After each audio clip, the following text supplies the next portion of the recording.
The story begins in a castle, as we see a fight between knights, but a man named Arnold arrives, easily cutting down anyone in his path.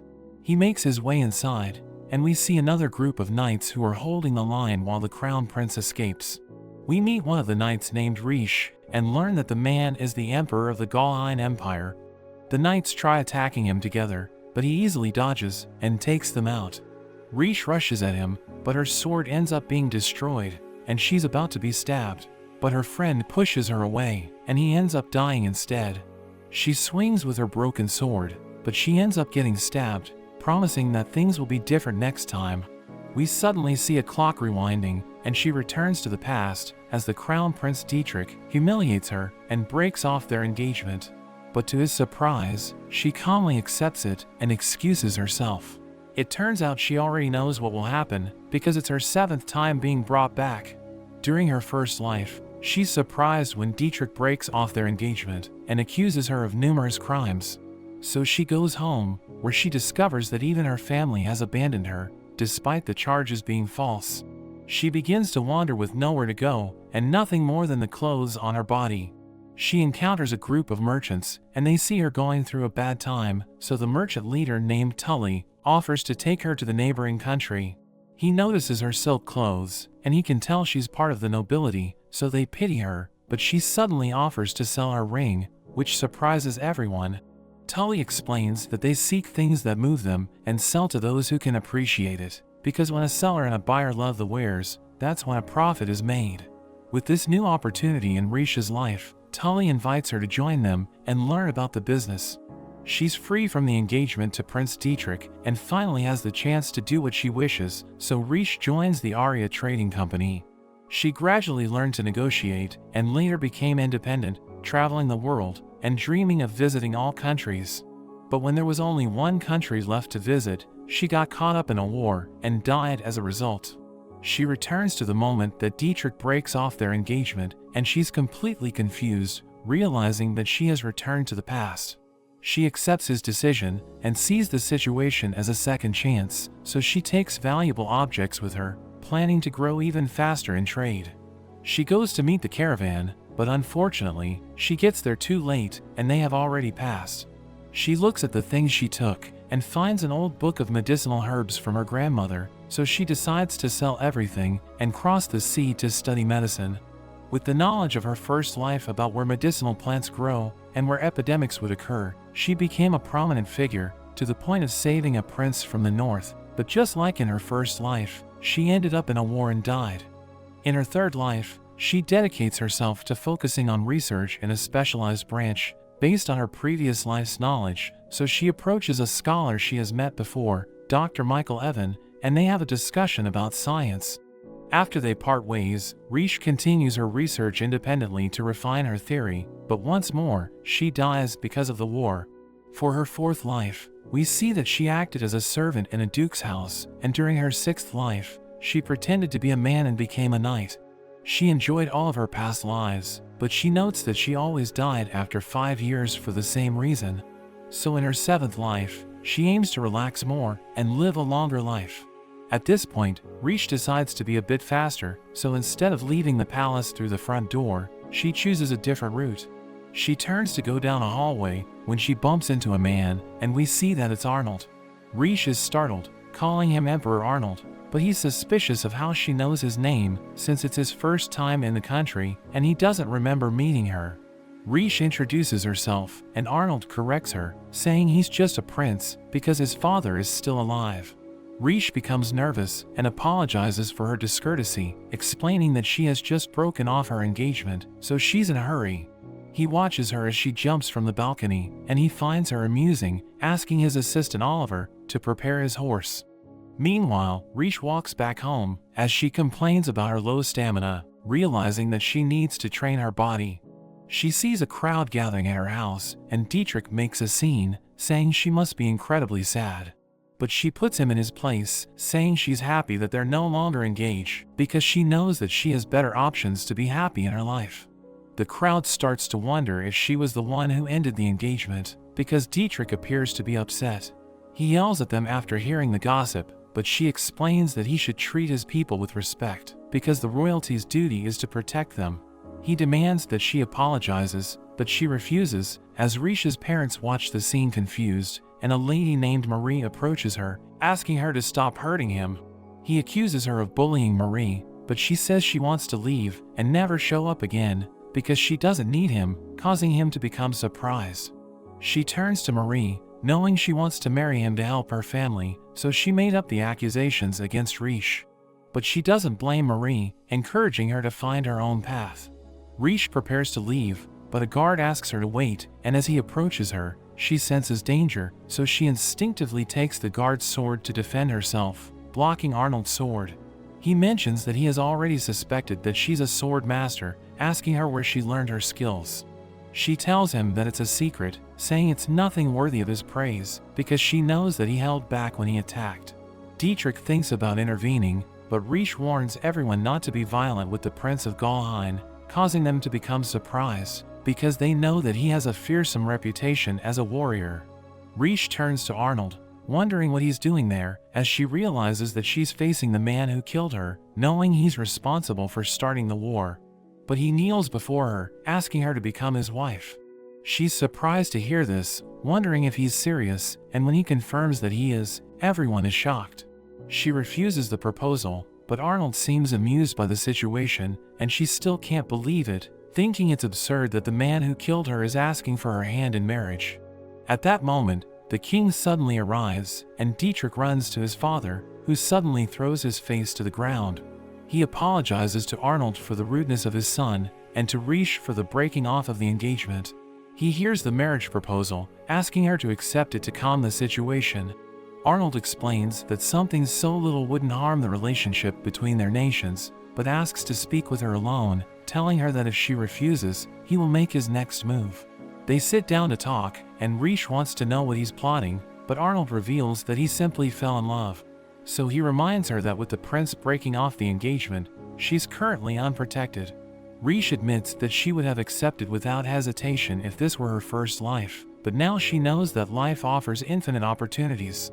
She also knows that he will start a war when he becomes emperor, so eventually, she will die again. Rish considers this as a chance to discover the reasons behind everything, so she agrees to be his wife, but mentions that she has a few requests. He must agree to buy everything necessary for the wedding from a merchant trading company of her choice, and receive guests from other countries. She also wants to live far from the emperor, and mainly do nothing in the castle, so she can have a peaceful and lazy life, telling him that he can't touch her either. He accepts her requests, and they begin their journey to the imperial capital. Along the way, Rish suddenly wakes up, drawing her sword, and asking Arnold what he wants, so he explains that he just wants to retrieve what she took.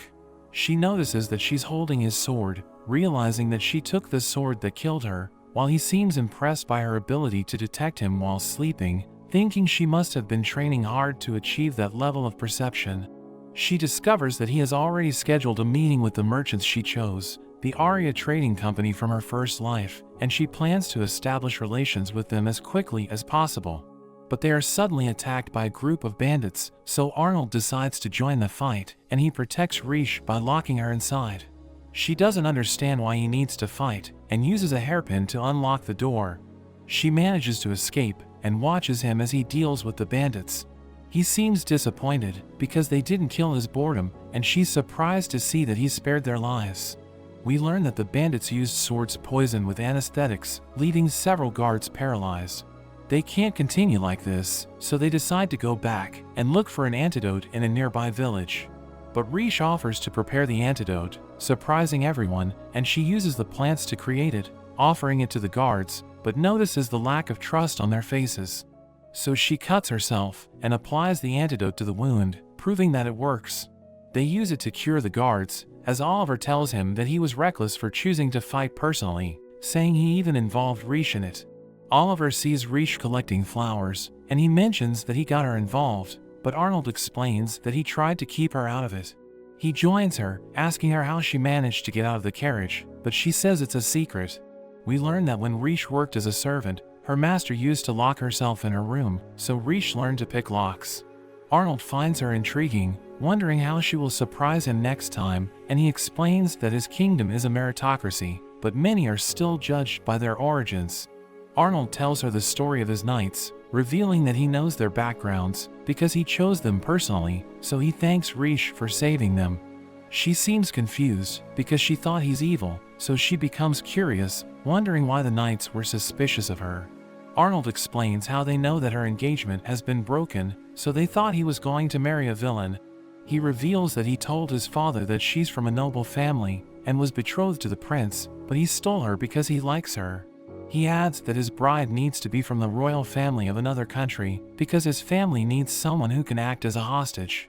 She's excited by the idea of being stolen and seen as a hostage because she won't have to attend official events, so she can just stay in his palace and rest.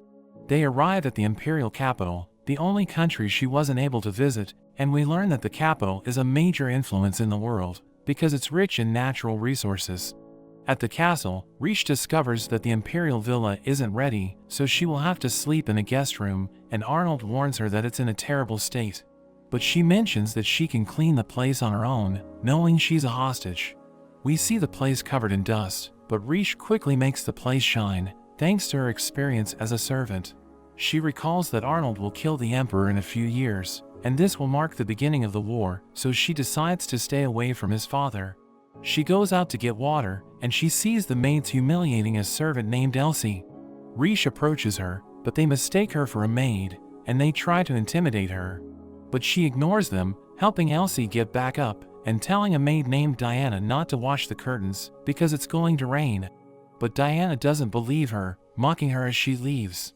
Elsie thanks Riche for protecting her, and Riche advises her to brush her clothes. She wonders who Riche might be, but she changes the subject, and decides to help her with the laundry. The day passes, and it rains as Riche predicted. Later on, Riche remembers her dream of visiting all countries. She never achieved this in her previous lives, but now she's in the countries she had never reached. Riche suddenly senses Arnold's presence, and asks him to come out of the shadows. He continues to be impressed by her, and he joins her at the terrace, telling her about the establishments in the city.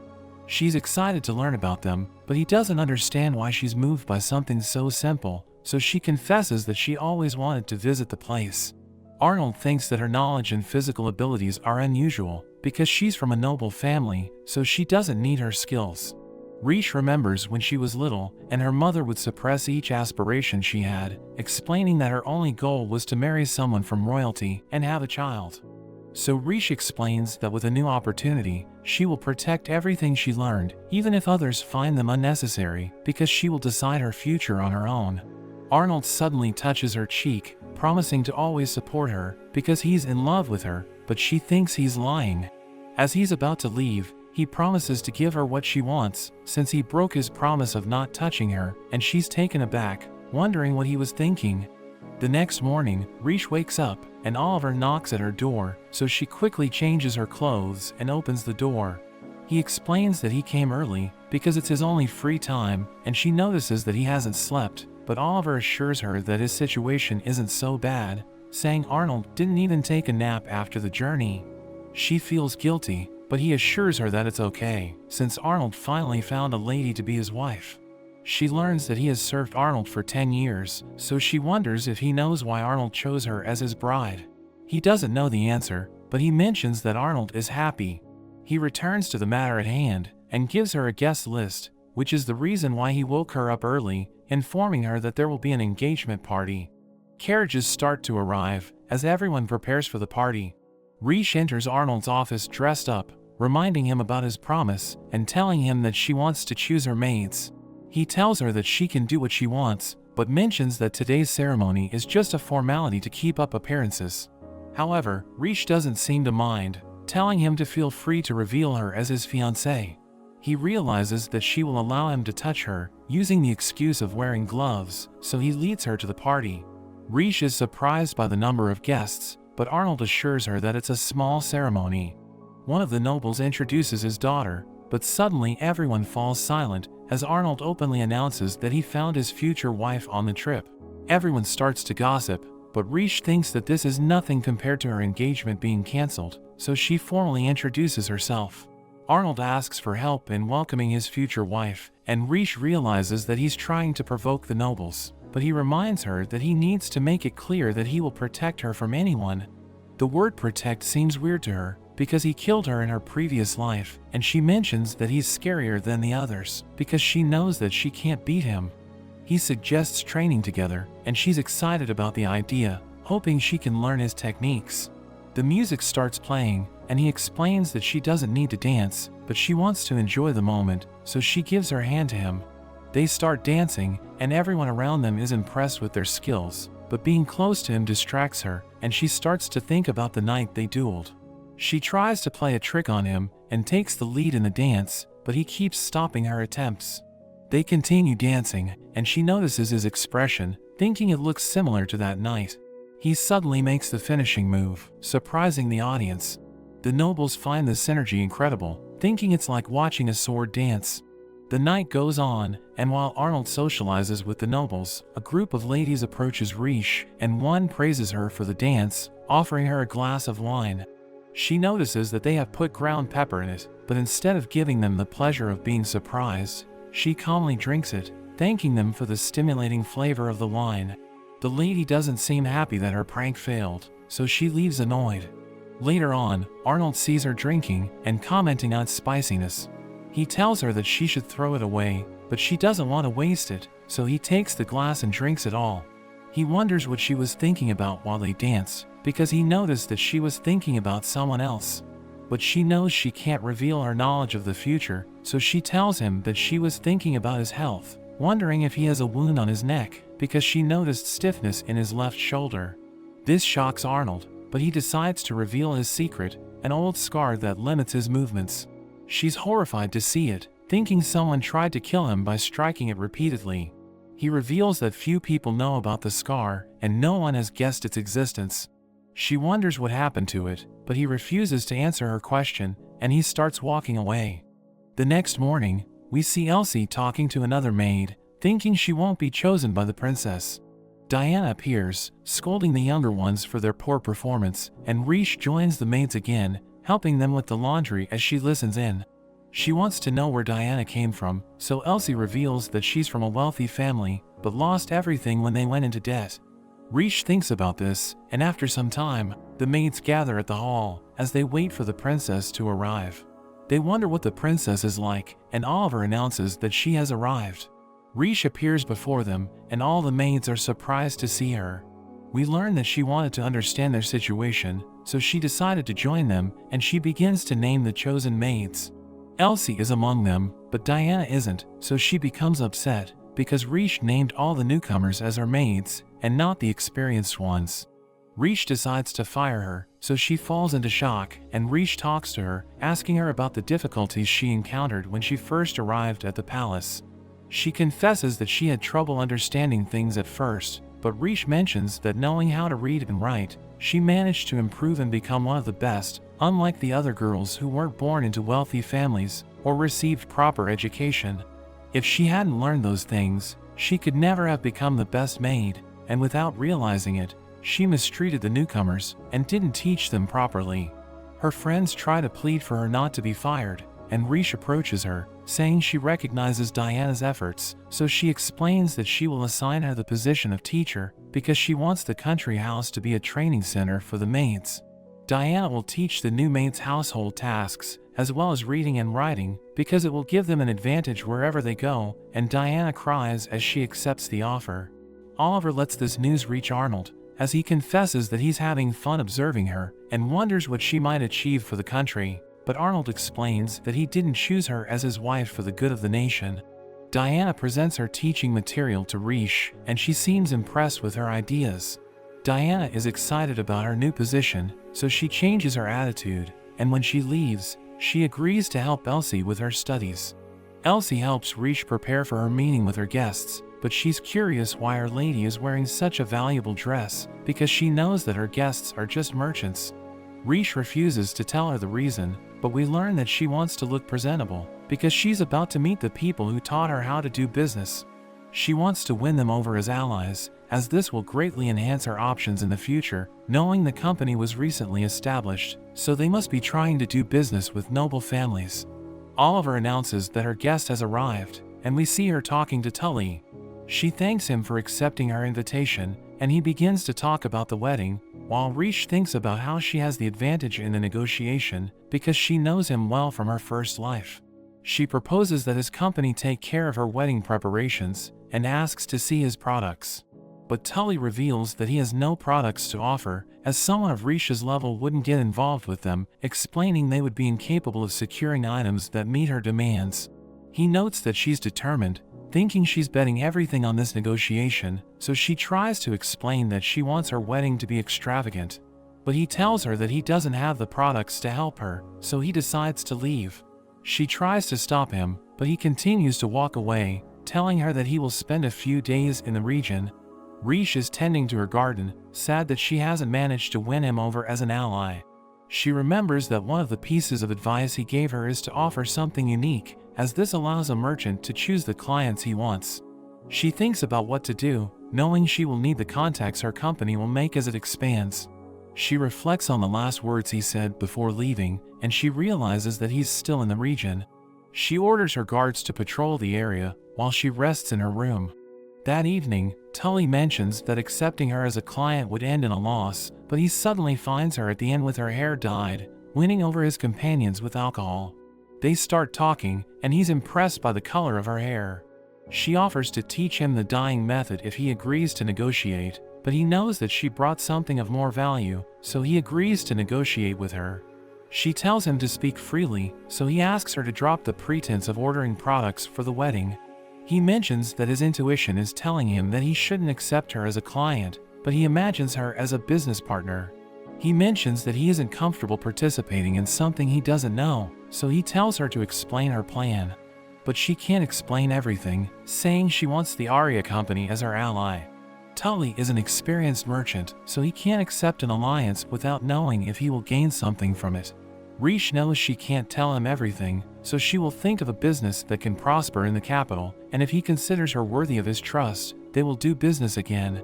Tully seems excited about her idea of seeking his recognition through profit, and agrees to the idea, but only gives her 1 week. Before leaving, she leaves a small bag of medicine for when his companions wake up with a hangover. Riche returns to her room through the balcony, and notices Arnold's presence. He notes how late she arrived, and knows that her business proposal was rejected, finding it strange for a mere merchant to refuse a request from the future princess. He remembers that he promised to let her do as she wished, and admits that he has no right to criticize her actions, so he informs her that he was just waiting for her to return. He suddenly starts approaching her, and she feels intimidated by his presence, so she apologizes, knowing a bride shouldn't escape during the night. But he explains that he doesn't care about her reputation, and just wants to ensure her safety. She's surprised to hear this, and he declares that from now on, he will accompany her when she goes to the city. He acknowledges that she's free to do as she pleases, but tells her not to put herself in danger. She mentions that he's too lenient, but he knows that if he forbids her from going to the city again, she will find a way to escape, so he thinks that granting permission with conditions is the best solution. He admits that she's unpredictable, but Riche mentions that he and Tully seem to enjoy this. So he becomes jealous, inquiring about her relationship with Tully, but Riche changes the topic, asking him if he's hungry. In the kitchen, she prepares something to eat, and she confesses that she isn't good at cooking, but he tries the soup she made, and mentions that it tastes good. They eat together, and Riche explains the situation, saying she needs a business idea within a week. Arnold seems to accept it well, and doesn't look for the reasons behind her pursuit of the Aria company. He asks if she already has business ideas, and Riche admits that she does, although she doesn't know if they will work, so she needs to do research first. She notes that he looks happy, and she realizes that he's actually enjoying the situation, but he just tells her to do what she wants. Before leaving, he reveals that he has a younger brother and warns her to stay away from him. She inquires about him, but Arnold tells her that she doesn't need to know. Time is against Riche, because she only has 1 week, so she spends the entire evening investigating everything about the capital.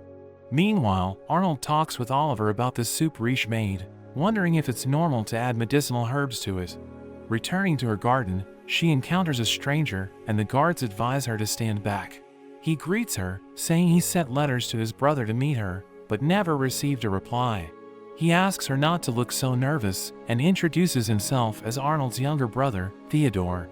Riche wonders why Arnold warned her not to get close to him, and he talks about the soil, but when she approaches him, he changes his tone and reveals he came to save her, since she's just a hostage. She's surprised that he knows about her situation, but informs him that she's pleased with the treatment she's receiving from Arnold. So Theodore becomes confused, and he bids her farewell. As she walks around the palace, Riche mentions that she noticed her guard's attitude, so she demands to know if they have orders to keep her away from Theodore, but they tell her that they aren't allowed to say anything. Riche understands she will have to deal with this soon, but decides to focus on the deal with Tully for now. Arnold discusses the importance of ordering the army to protect the people, but a man protests, saying they should focus on defending the nobles. But Arnold mentions that nobles have their private armies, so the man becomes upset, saying the emperor won't be pleased. Arnold tells him to know his place, causing him to become frightened, but Arnold realizes that Riche is watching, and she signals at Arnold to change his approach. He decides to follow her, knowing he needs to please the nobles, so he explains that by protecting the people, it would be possible to raise taxes, which would be beneficial to the nobles, and the man realizes that he has a point. Riche remembers what she studied about the capital, and she knows that Arnold is introducing policies that benefit the people, thinking he's nothing like the person who killed her in the past. When she goes to her room, she finds a letter from Theodore, telling her to go to the chapel if she wants to learn a secret. She becomes curious about it, so she goes to meet him. Theodore asks if she really knows his brother, saying that he's the type of person who doesn't care about killing. But Riche already knows this, thinking about how he caused countless massacres when he invaded the other nations.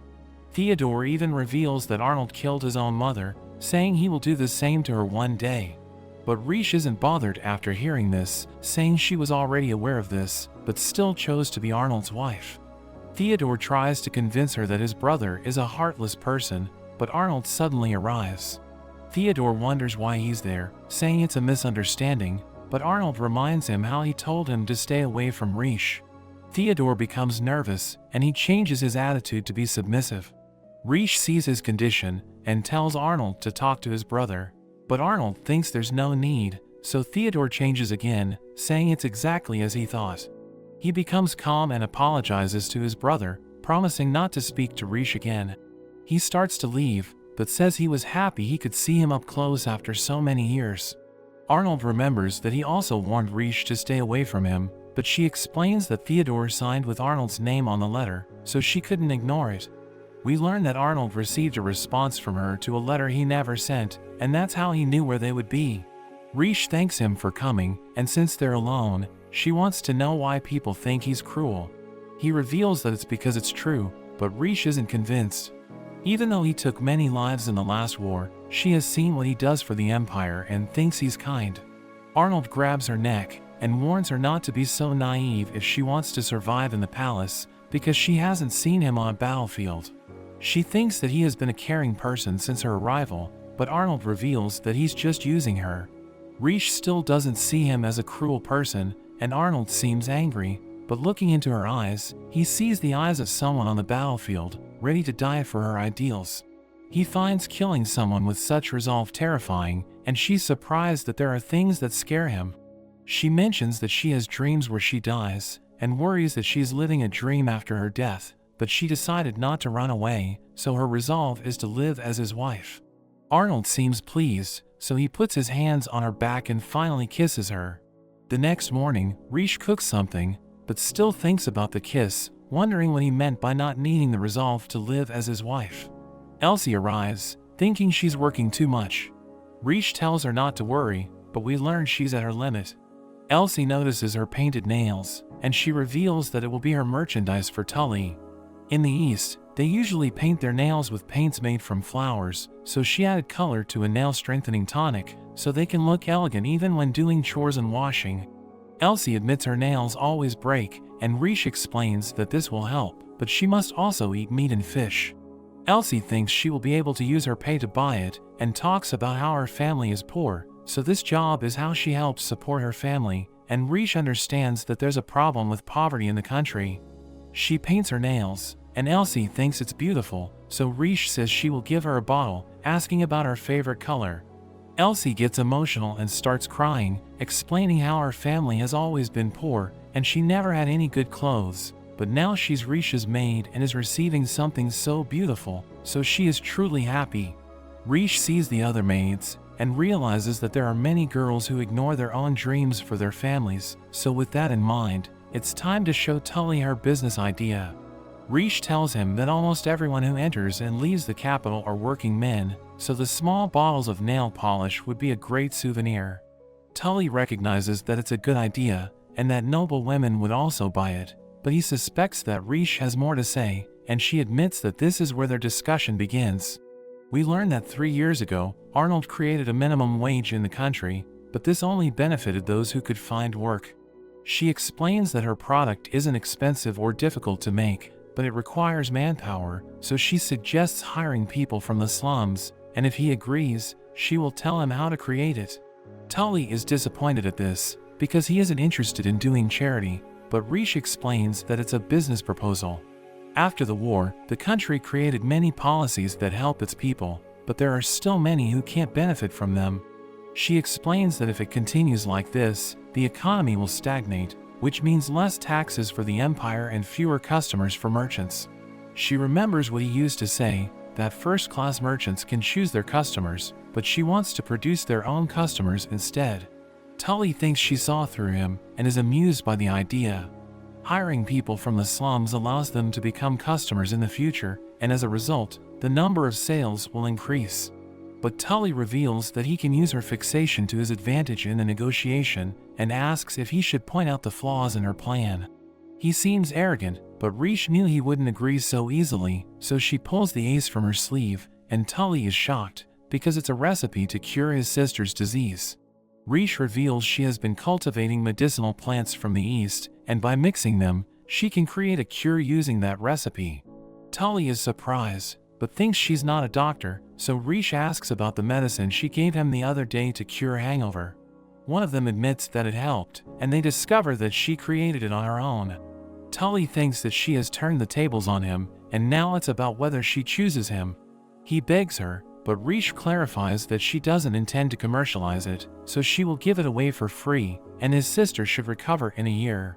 She uses this to make him realize that just like his sister, the people in slums care about their families too. She asks him for help, but Tully kneels before her instead. He notes that trade is about abundance, so he apologizes for choosing the nobles for their money and not caring about others. He admits that people from the slums never meant anything to him, but if her idea can help kids like his sister, he thinks it's worth it and swears his company will do whatever is necessary. After the meeting, Riche looks like she's about to faint. The guards call Oliver to check on her, but realize that she has disappeared with Elsie. Meanwhile in the slums, Theodore appears again, as he thanks Elsie and Camel for kidnapping the princess, while we see Riche lying unconscious. When she wakes up, she sees Theodore, who mocks her for being kidnapped by the maid she cared for, and explains that this is all to irritate his brother. Arnold never paid him any attention and wouldn't even look at him until the day he approached her. So now he will finally get his attention, and Riche realizes he wants to be close to his brother. He decides to leave, and Riche remembers what happened before she passed out. She wasn't feeling well due to a lack of sleep, and Camel and Elsie ask her how she is, but she tells them she knows about Theodore's orders. Elsie wonders how she knows, and Riche mentions how the letter to meet Theodore was delivered.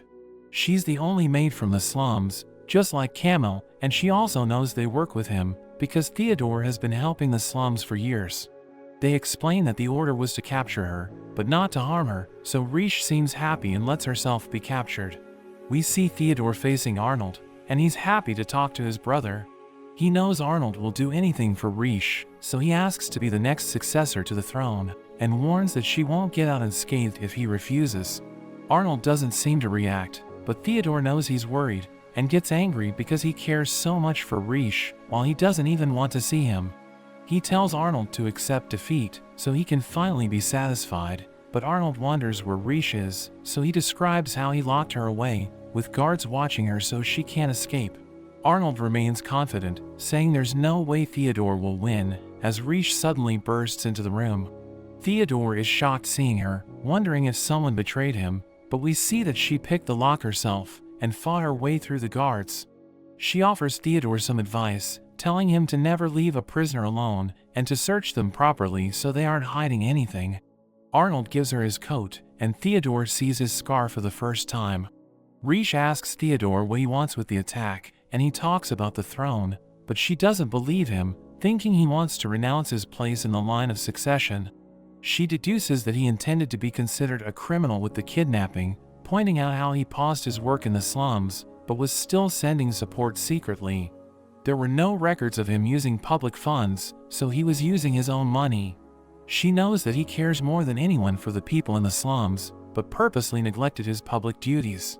Theodore tries to deny everything and says that he just wants his brother to hate him because he would rather die than not be accepted. Arnold decides to end the conversation and reminds Theodore that he told him not to approach his wife. Riche tries to protest, but he warns her that he doesn't care what his brother wants. Theodore already knows this, so he runs away, while Arnold tells Riche to leave him alone and reminds her that he also told her to stay away from him. Riche asks why he purposely distances himself from Theodore, since if he didn't care, he wouldn't have asked her to stay away. She remembers what he said the other day, when he said that she doesn't need to decide to live as his wife, and guesses that he wants to throw his future away. She knows Theodore is afraid of this as well, so he makes himself look like the second prince who doesn't want to ascend to the throne, as if they are both competing to seem more disposable in the future, asking him to tell her what he's thinking. Arnold is surprised, but finds her adorable. He understands that she's confused, but he repeats to Riche to leave Theodore alone, since he should never have been involved with someone like him. Riche realizes that he really cares about his brother, so she asks if he hasn't considered a future where his brother disappears, and asks him to live his life without regrets even if that happens, just like she intends to live as his wife without regrets. Riche is already at her limit, but she wants to meet Theodore on the terrace. In a flashback to years ago, while Theodore helps the wounded on the battlefield, a group of soldiers tries to eliminate them, but Theodore stands in the front, and fortunately, Arnold arrives and defeats them. He tells him to not risk his life again since he's a member of the imperial family, but recognizes that he should be proud to give his life to protect his people. He thinks about this when Riche appears, and he wonders if she came to give another lecture on taking prisoners. He mentions that his brother never boasts about his achievements, but his infamous reputation spreads quickly. He knows Arnold spreads it himself, acting in a way that lets him disappear at any moment.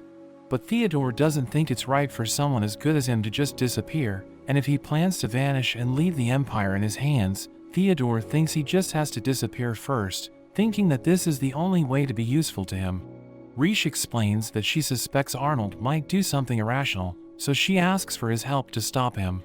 Theodore doesn't think he can help, but Riche reminds him that he's Arnold's only brother.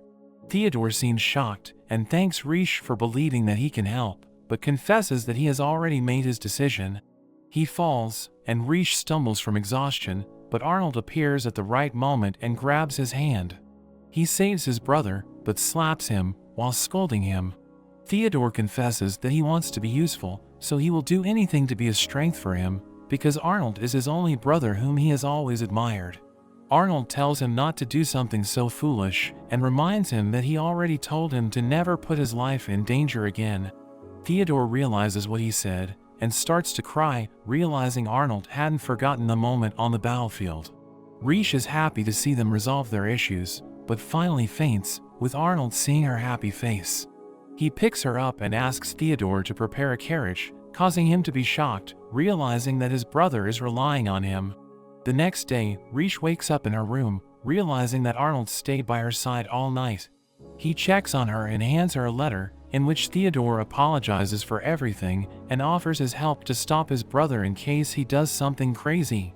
He has his people from the slums, so he tells her she can seek him out at any time, and finally thanks her for reconciling them. Arnold notices her happiness, but changes the subject and remembers that he broke his promise when he touched her, and asks her to choose something she wants. She suddenly remembers the kiss, so she blushes and becomes embarrassed, saying she doesn't need anything. Arnold turns around and thanks her for taking care of his brother, but she notes that he will also be her brother. Riche goes to see Theodore, and she thanks him for not punishing Elsie and Camille. She also notes how the slums have been progressing well with the new policies under his leadership. Theodore confesses that it was Arnold who asked him to take the position, so he will also take care of official matters from now on. He wonders about the real reason for her visit, and she admits she wants to ask a favor. Theodore appears shocked, but Riche assures him it will be something special for his brother. Hours later, the maids inform Riche that everything is ready, while an official letter from the Kingdom of Coils arrives for Arnold, but he doesn't seem excited. Riche interrupts him, and Arnold notices her tense face. She takes a deep breath and declares that a room in the villa has been prepared for him, so she wants to show it. But Arnold doesn't understand why she's nervous, so Riche explains that her servants worked hard arranging the room, and his visit is like a graduation exam for them. Arnold remembers she wanted to live alone, but Riche denies it, saying she wants to live with him. Arnold thinks she's plotting something, but accepts the invitation since she improved his mood after seeing the letter. They arrive at Arnold's new bedroom, and he seems impressed, seeing the villa that was abandoned for many years transformed in just 3 weeks. He also learns that she's teaching the novices, and Riche explains that this way they can learn a trade and make a living anywhere. He explains that this is important so that they can feel proud, and thinks that Riche has a talent for giving people a sense of self-respect, making her happy with the compliments. She shows him his room, and it's the room with the best lighting. She points out the breeze it gets, which is ideal for naps, and she also mentions that her room is next door, making it easier for the guards. Arnold thinks it will make it easier for him as well, because it will allow him to discover her recklessness beforehand, so he can stop her from putting herself in danger.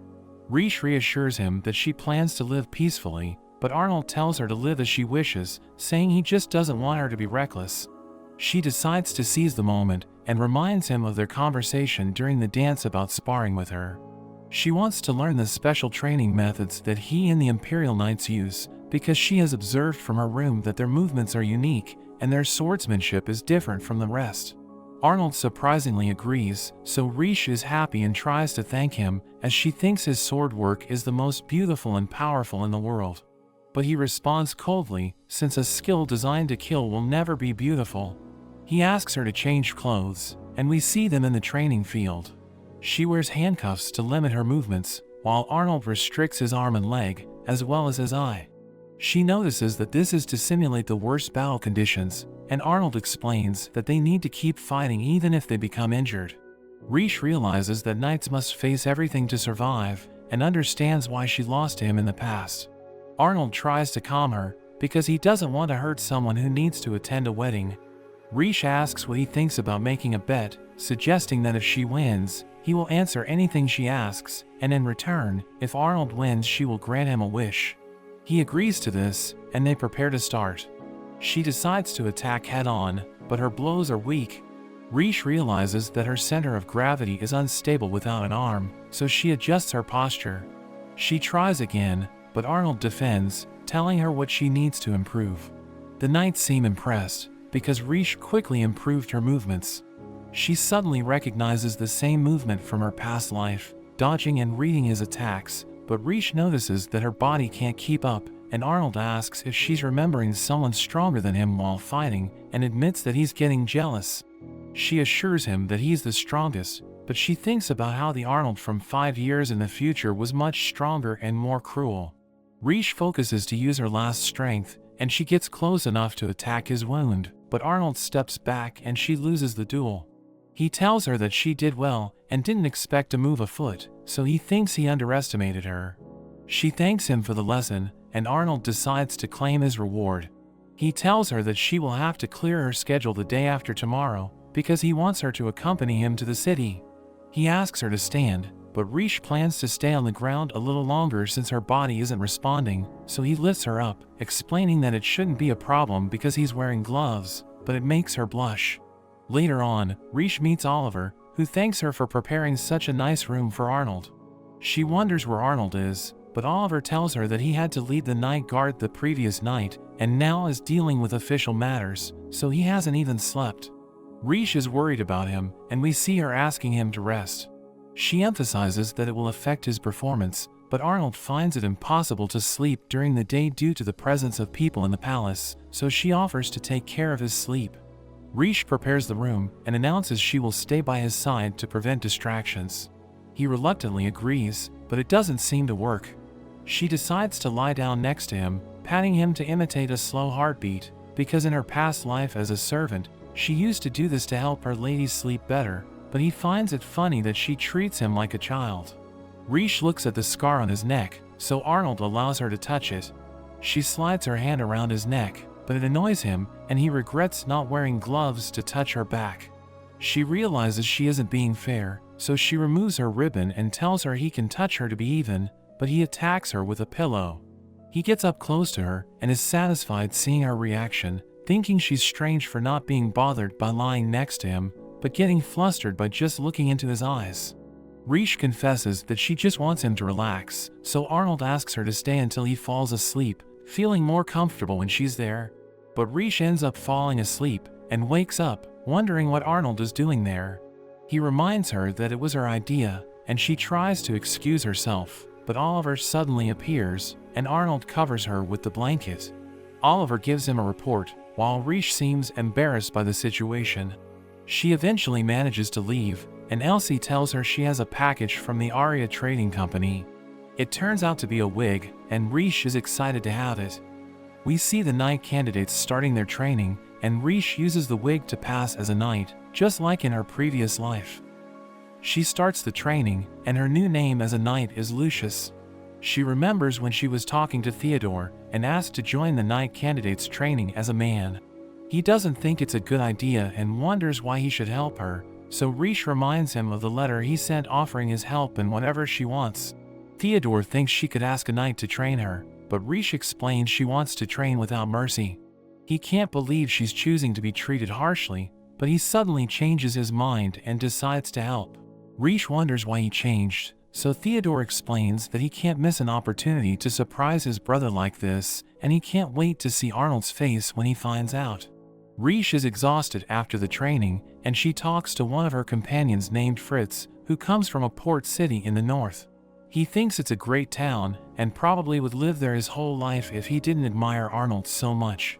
He considers Arnold a war hero and a master of sword, so he wishes to be a knight like him one day. But someone interrupts and orders them not to talk about a member of the imperial family in such a manner, and we learn he is the Count Lavinet. Riche realizes that he's currently the guardian of the North and loyal to the imperial family, but after Arnold becomes emperor in 3 years, he'll call Arnold a criminal and he'll be executed. He stares at Riche, so she thinks he discovered her disguise, but he actually recommends her to eat more chicken since she has less muscle than a normal knight. He also tells them that from tomorrow, he'll be one of their instructors, and leaves after a message arrives. We see Riche hiding and taking off her disguise, as she goes back to the villa through the balcony. After getting ready, she meets Arnold, and he whispers to tell her to meet him the next morning at the west gate, telling her to make sure she isn't followed. Riche plays along, and mentions that she'll wear casual clothes to not attract attention in town. Elsie becomes curious and asks why she was whispering. Riche explains that they will go to the city, and she thinks it might be for official business, so she'll just wear something simple. But Elsie doesn't accept this, and begs Riche to let her take care of her. The next day, the two of them move away from the palace, and Arnold tells her she can take off her hood. She looks embarrassed, but takes off the hood anyway. Arnold looks at her and assumes it was her maid, since he expected her to wear a brown dress.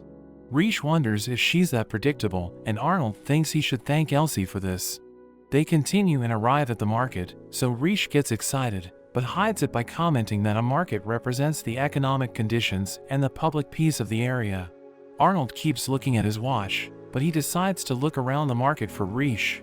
She makes him try a strange fruit from coils, and she smiles at his expression. Arnold looks at the watch again, and he mentions that if they stay too long in one place, Oliver will find them, so Riche realizes they're not on official business. They go to a strange place, and Arnold explains that the owner doesn't go to the palace, so they had to go there personally. Riche wonders where they are, and a woman is waiting for them inside. She introduces herself as Mihaela, the owner of the store. They're jewelers, so they test Riche, asking her to identify which gem is fake. Rish admits she doesn't know, and Mihaela praises her honesty, but Rish suddenly interrupts her and asks for appraisal tools. The jewels have delicate cuts, but Rish states that they're all imitations. Mihaela apologizes for underestimating her and mentions she is the first to ask for appraisal tools. They sell their products to select clients, and Arnold asks her to give Rish whatever she wants, so Rish realizes that he wants to buy a jewel for her ring. She wonders why he's doing this, since they don't have that tradition in the Empire. Arnold explains that she wouldn't accept if he offered directly, and also makes it clear that she shouldn't worry about the price. Rish hesitates, so Arnold comments that he doesn't plan to use his money any other way, but in this way, the money goes back into the economy and helps his people. So she accepts and promises not to think about the price. Rish looks at different types of diamonds but can't decide. Mihaela advises her to choose a jewel that she can wear with pride, like her own protective amulet, so she thinks of her favorite color and unconsciously asks for a gem that's the same color as his eyes. She tries to fix the situation by saying it didn't have any meaning and she just likes the color of his eyes, but Mihaela walks away laughing and she asks Arnold to forget what he heard. After that, they go up to the walls, where Arnold asks why she chose the third finger of her left hand for the ring, so she explains she did it out of habit, since it's the custom in her home country. Rish takes the opportunity to ask why he decided to give her the ring, and Arnold explains that it has no special meaning, but since she often works with her hands, seeing her wearing a gift from him on her finger would feel good. Rish doesn't know what to say, but promises that he'll be the first person she'll show the ring to. They look at the entrance, and she asks who he is waiting for. Rish thinks it's no coincidence that Lavanette left his post, and Arnold has been looking at his watch all day, but suddenly stopped after they arrived. So he explains that a letter arrived from another country. The person couldn't attend the wedding, so he wrote to say he'd come to celebrate it in advance, and before Arnold could reply that it wasn't necessary, another letter arrived confirming that he was on his way. He puts her hood on, as a carriage from Coils appears, and we meet Kyle, the prince she cured in her previous life. The next day, Arnold explains that Kyle had a meeting with the Emperor, so he must have another goal with his visit. Kyle arrives, and Rish realizes that there's a great power difference between them. The Coils Empire is wealthy, but most of the year they're isolated by snow and depend on trade with neighbors, so in 5 years, they will be destroyed in the war started by Arnold. Arnold officially introduces Rish as his future wife, so Kyle kneels and praises her beauty. Rish notices how pale he is, while Arnold has a murderous look. Later on, Rish asks about his look, but Arnold changes the subject and reveals that Kyle brought a group of academics, so Rish thinks of her old mentor. She thinks she can help with his illness, and wonders if she can get approval from the scholars, so she won't have to hide the drug in his food, but Arnold doesn't like the joke. He warns that a ball will be held to welcome Kyle, and he wants Lavanette to keep an eye on Kyle. But this terrifies Rish, because if Lavanette sees her, he'll see through her disguise. We see Rish in her garden, wondering how she'll maintain her disguise, and how she'll make Kyle take her medicine. A man suddenly appears, and Rish realizes it's the mentor from her third life, Professor Michael Evans. She remembers that he took her to see the Northern Lights, and promised that as his student, if she wanted to see something, he would help, and if there was anything she wanted to learn, he'd teach her. Michael tells the guards that he's from the Coils delegation, and admits he's interested in the girl planting medicinal herbs. So Rish introduces herself, and he notices her nail polish. She explains how she made it, so he admires her knowledge and offers her the opportunity to become his apprentice. Rish is excited, and asks him to teach her while he stays at the palace, so he'll be like a professor to her. He thinks that it sounds fun, and Rish seems happy, because she didn't think she'd ever call him professor again. Michael mentions he doesn't have much knowledge about the herbs in her garden, but he suddenly asks if she intends to give medicine to Kyle. He arranges a meeting between the two, and discovers that Rish is also Arnold's fiancée.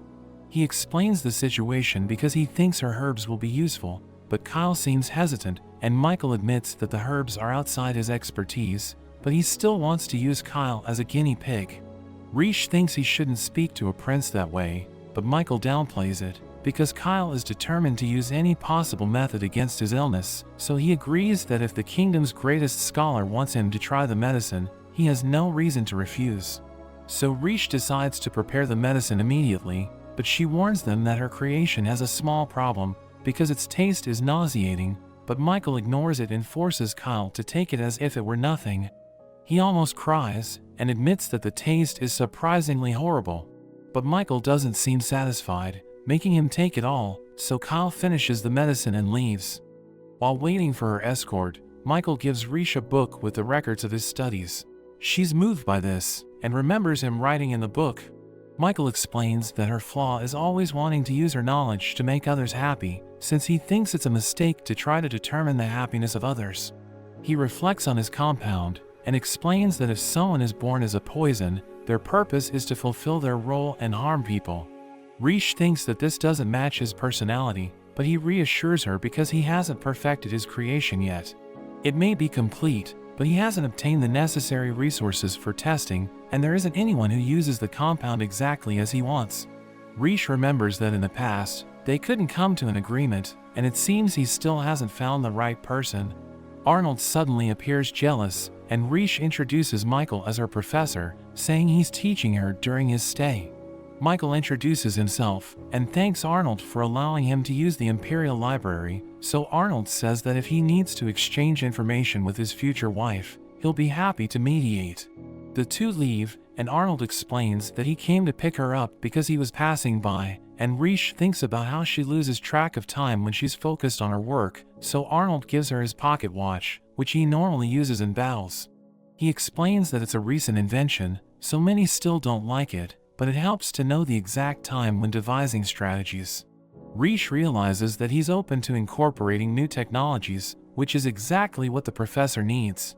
She mentions that Michael uses it too, so Arnold asks about him. She explains that Michael investigates all the substances in the world to create new ones, and the best definition for him would be an alchemist. With the welcome party approaching, Riche needs to ensure that Villainess doesn't discover her.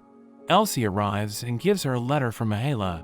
She explains that the plan was to take a month, but after the artisans from Coils arrived, they asked for their help, so it will be ready sooner, and Riche is moved by the design of her ring. The ball begins, and the prince thanks everyone for the reception. Riche asks how he is feeling, so Kyle mentions that he feels much better, and she decides to leave the two of them to talk. She realizes she needs to identify Villainess's position, so she decides to use the skills she learned from her fifth life and easily locates him. She is glad she can still use it, and now she just needs to keep away from Villainess to not be discovered. Riche ends up meeting Mihaela's son, and the crowd is surprised that she bought jewelry from such an exclusive store, since even the Empress wasn't accepted as a client. She comments on the help from the Coils artisans, and he acknowledges that their ability to create fine pieces is unique. Riche notices Kyle and Arnold going to talk elsewhere, and she overhears the conversation, discovering that Kyle's real reason for visiting is to ask for military support. He explains that his kingdom lacks military power and only exists because it provides gems and metals, so if the neighboring nations unite, they would be destroyed.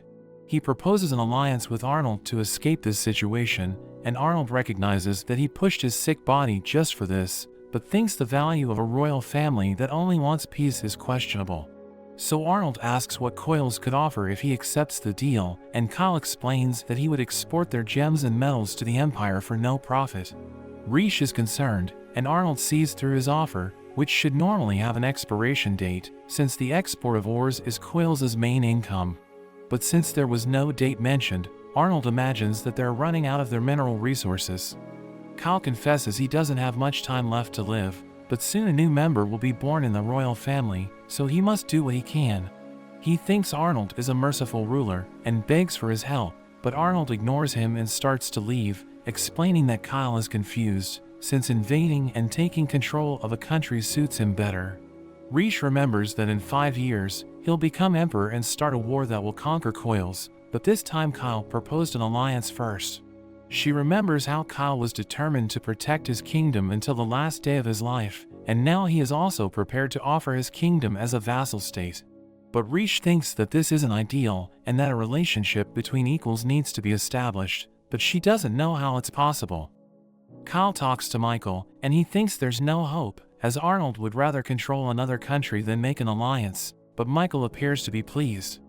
That evening, Michael is thinking about Arnold, and he thinks he has finally found someone who understands what a poison is and is able to use it properly. Riche returns to her training routine, but she keeps thinking about the alliance between Arnold and Coils. Villainess appears, and he's surprised that she's training so early in the morning, but notices the hesitation in her strikes. Riche explains that she's thinking about what would happen if they got into a war with another country and everyone went into battle, saying she's afraid of that future. But Villainess thinks it's normal to be afraid and tells her that he lost his son in the last war. He's proud of the courage his son displayed during his final moments, but is sad that he wasn't able to survive. He explains that war steals the future of the people and all they can do is stay and fight for survival. He advises her not to deny her feelings and hopes, but to use them as motivation to move forward, and the most important thing is to find an answer to what can really be done.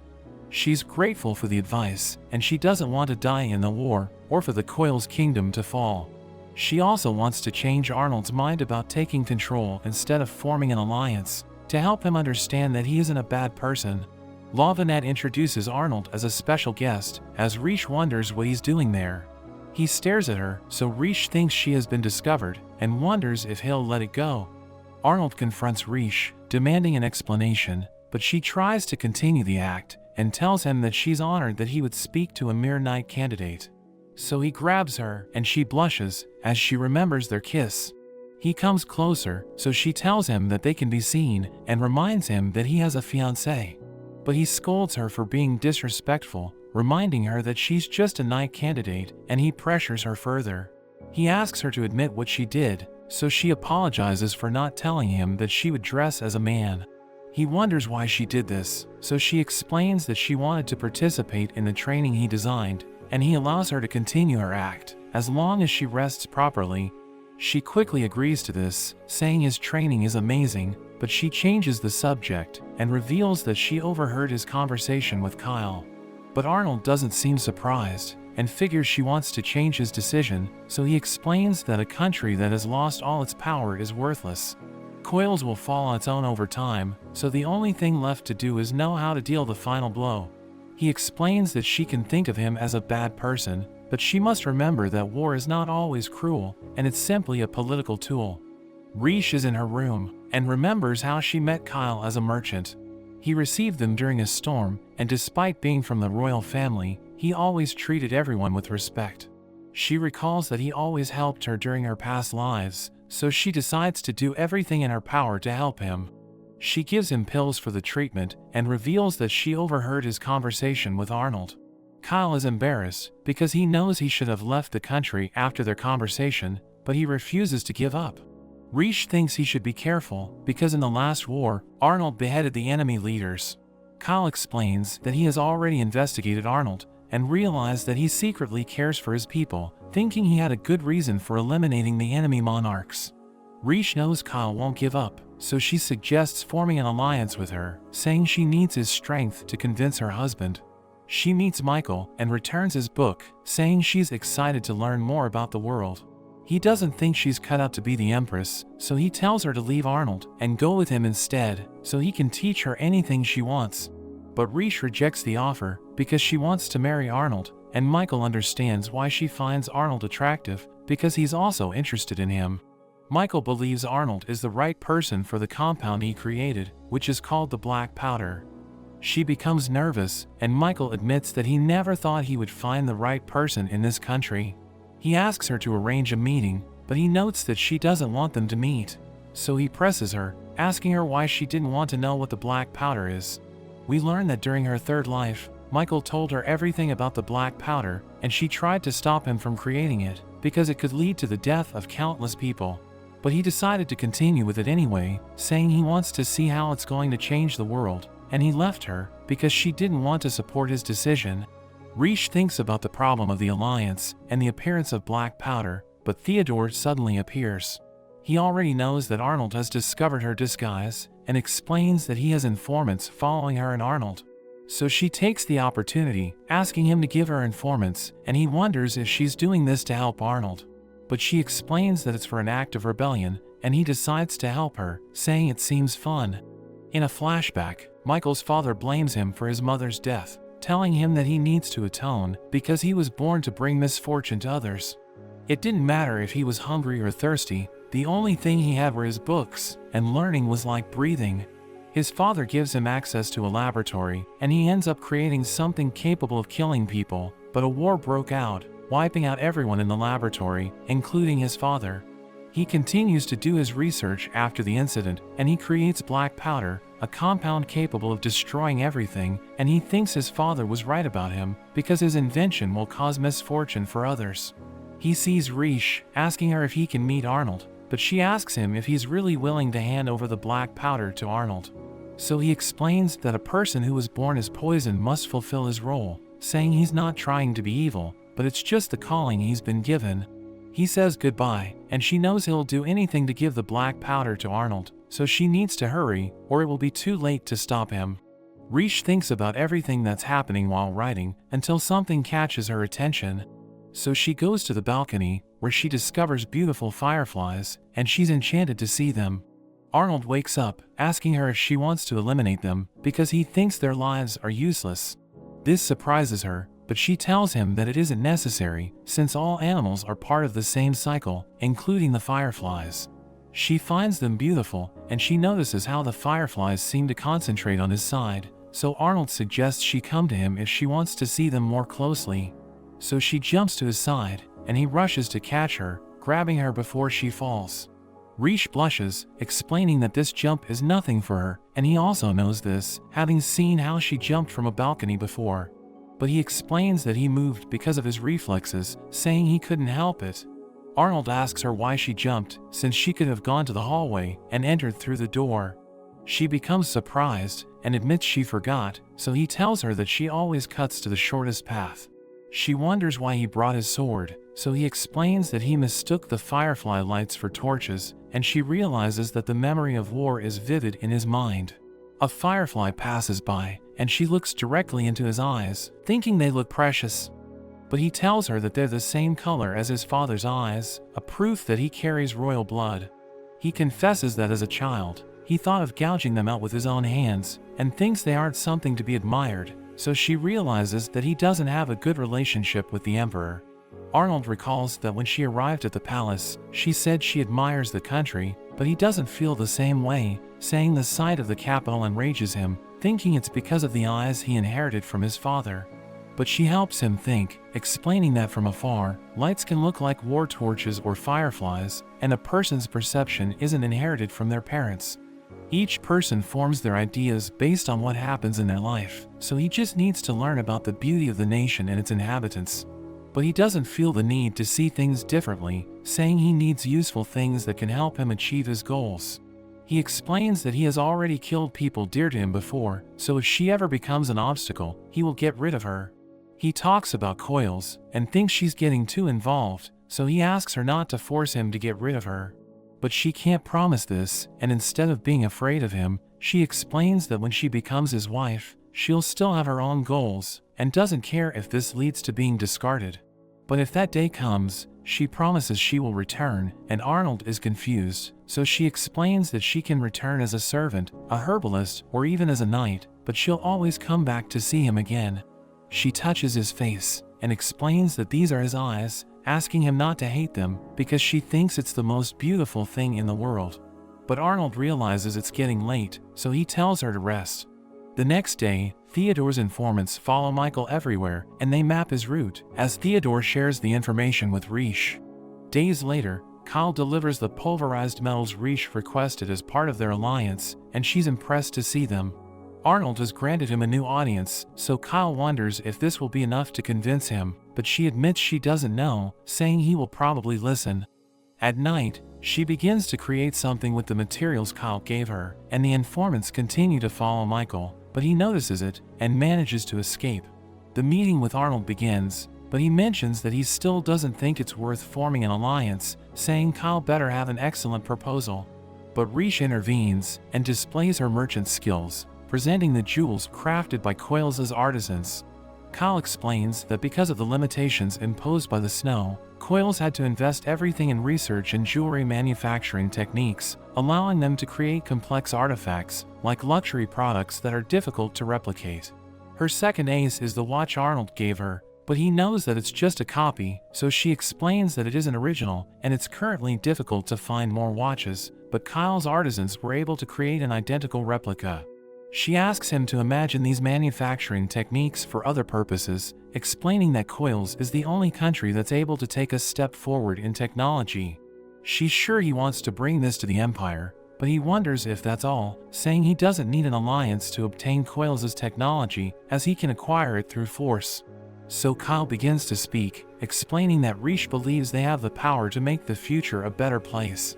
He praises Arnold, saying he's an excellent ruler, and Kyle knows that he's a good person at heart. Kyle understands that he shouldn't have asked for military protection, but insists that forming an alliance isn't a mistake, and assures that he will spare no effort to earn his trust. Theodore suddenly appears, giving the signal to Riche, and she understands that she needs to leave. He explains that the informant was put to sleep, so Michael's current position is unknown, and a group of guards suddenly surround Kyle, so he asks Arnold what's happening. Theodore is annoyed by Arnold's calmness after interrupting his meeting, and they realize that he didn't even seem surprised. At that moment, Theodore receives information that Michael has appeared, and we see him waiting for Riche in the garden. She recalls when Michael took her to see the Northern Lights, and she asked him why he cares so much for her, so Michael says it might be the only good thing he'll do in his life.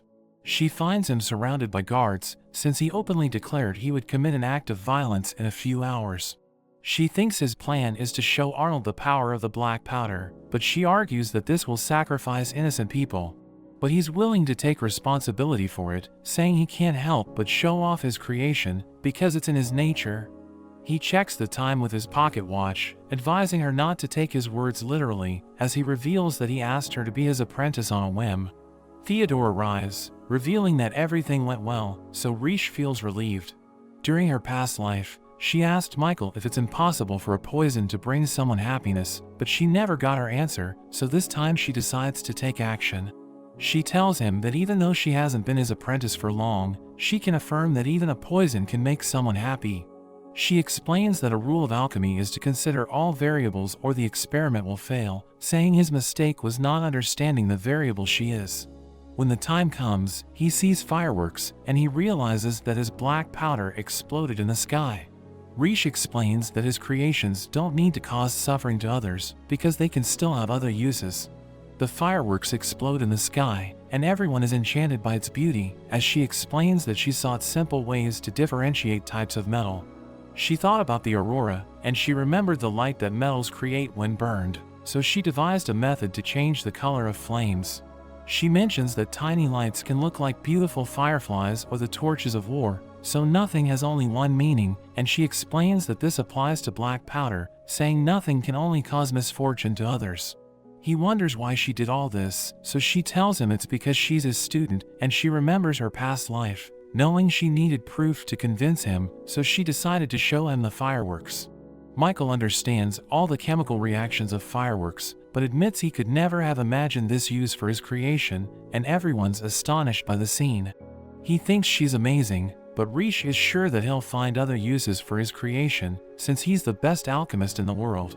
He finally understands, and he accepts that his creation has become something beautiful. She thanks Theodore, and we learn that a few moments ago, she asked Theodore to distribute the necessary equipment throughout the city. Thanks to her third life, she was able to deduce the amount of gunpowder Michael had used, and where he could place each bomb. She matched this with his movements, and ordered the men to search every corner, before turning the bomb into fireworks. Villainess suddenly approaches Michael, demanding an explanation, and Theodore asks to take care of Michael. But since he openly declared he would cause an incident within the Emperor's domain, Villainess can't allow it. Arnold also arrives, so Villainess reports to him, and Riche tries to intervene.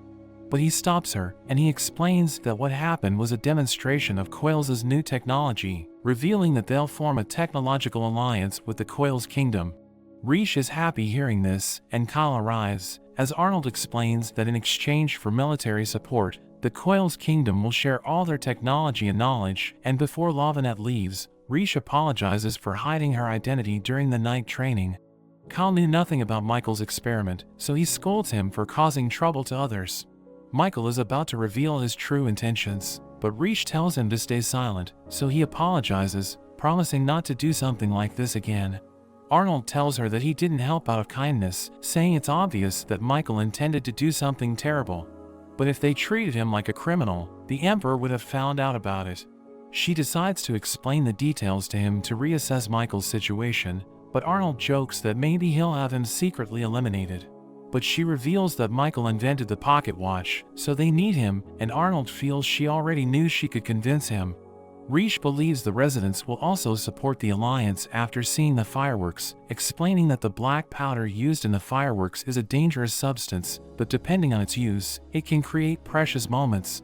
She thinks that like Michael, Arnold needs to understand that his skills aren't just for war, and hopes he'll learn that one day. The next day, Riche gives Kyle the seasickness medicine, and he thanks her for all the help with the Alliance. On the other hand, Michael finds Arnold lenient, since he only demanded that he continue producing things that would make the world a better place.